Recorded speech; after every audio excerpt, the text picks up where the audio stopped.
Leon and Rosweiss's room was covered in red, and the subtle atmosphere created by it resembled that of a couple's sweet room. At that moment, Issa also entered the room. She watched their reaction to the room with a smile. Leon raised his hand and awkwardly covered his face, unable to believe what he was seeing. Rosweiss's face also flushed. She turned her head, furrowed her brow slightly, and pointed to the room to ask Issa, "Issa, what's going on in this room?" Issa seemed to have intentionally decorated their room like this. She blinked playfully at Rosweissa and said in a cute tone, "I have specially prepared the guest room for you. You will stay here for the next 2 days." However, Rosweissa didn't want to sleep with Leon in this room, where the atmosphere felt rather strange.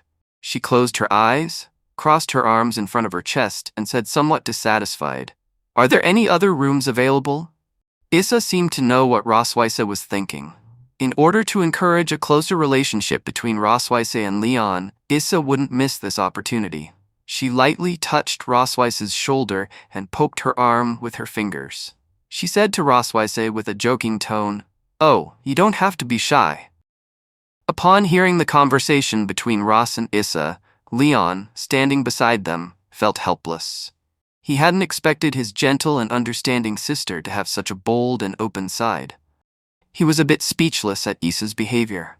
He looked at them with an unhappy expression and silently thought, "I was careless. The silver dragon sister is no joke. She wants to lock up 2 endangered species, wait for them to bond, breed offspring, and complete the task of revitalizing the race."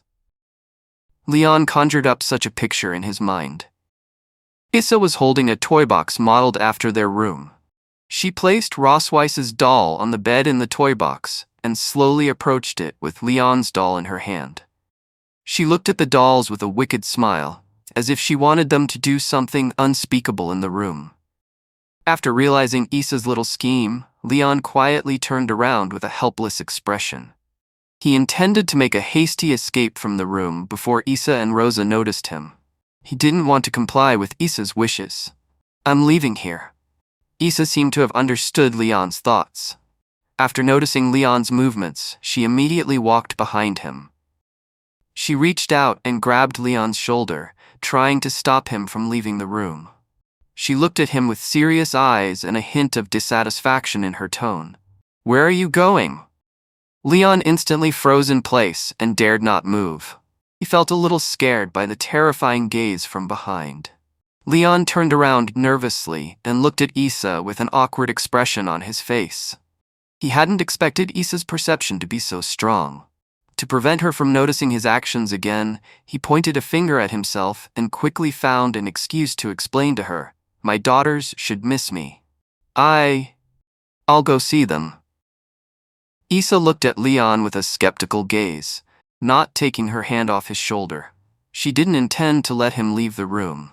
She smiled and told him about Noah and Mun's situation. "Don't worry, I've made other arrangements for the children. I have prepared another room for them. They should be having fun now." At this moment, in another room, Noah and Muan were playing puzzles together. Noah was holding a puzzle piece and thinking about where to place it. Sitting next to her, Muan observed for a while and immediately found the correct position. She stood up happily and pointed out the correct spot to Noah. There were also many toys around them, such as wooden horses, dolls, slides, etc.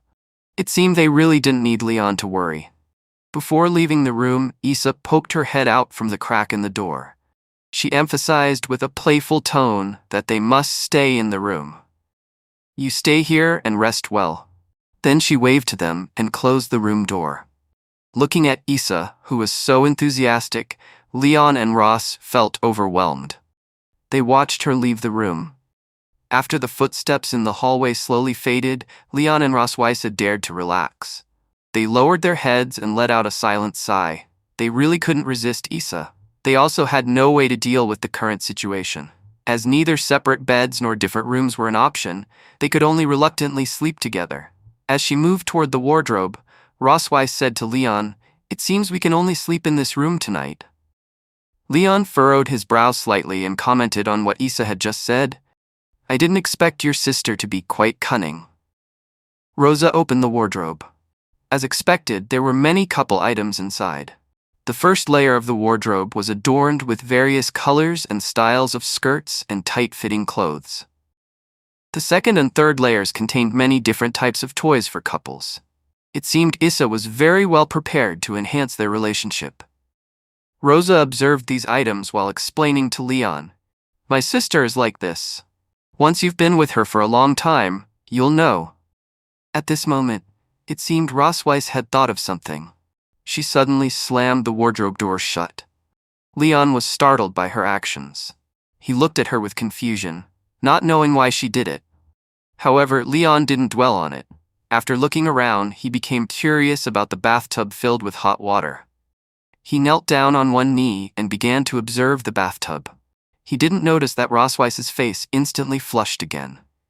She pretended to be calm and looked at the wardrobe, then turned around and said to Leon, "This room only has one bed and a bathtub.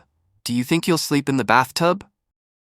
Upon hearing what Rosweiss said, Leon felt very dissatisfied. He turned his head to look at her and said a little angrily, "Huh? Why should I sleep in the bathtub?" However, Rosa closed her eyes and turned her head to the side, not wanting to hear what Leon said. Noticing that Rosa didn't want to talk to him, he told her the results of his observation of the bathtub.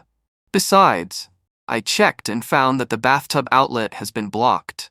Your sister is determined to make us sleep in the same bed." Issa also made modifications to the bathtub in advance to prevent one of us from sleeping in it. Leon walked over to the double bed covered in red sheets and blankets. He reached out his hands and touched the bed, feeling that it was very soft. He said with a surprised expression, "Oh, this bed is also somewhat different from a regular bed." Leon widened his eyes slightly, as if he had thought of something. "Is this a water bed?" To provide them with a good experience, Issa also replaced the ordinary bed with one made of soft materials. She seemed to foresee the scene of them sleeping in bed. She gave a thumbs up and hoped they would enjoy the feeling this bed brought them. "Ha, it's quite elastic." Leon, like a child, treated the waterbed as a trampoline. He lay on the bed and let his body bounce up, opening his arms and feeling its elasticity with great joy. Rosweiss furrowed her brow slightly and looked at him. She felt speechless at his childish behavior. After playing enough, Leon sat up from the bed and looked at Rosweiss. "I won't let you enjoy such a comfortable bed alone." Rosweiss turned her face with a slight blush to the side, not looking at Leon. She said to him with a hint of hesitation, "Well, let's sleep."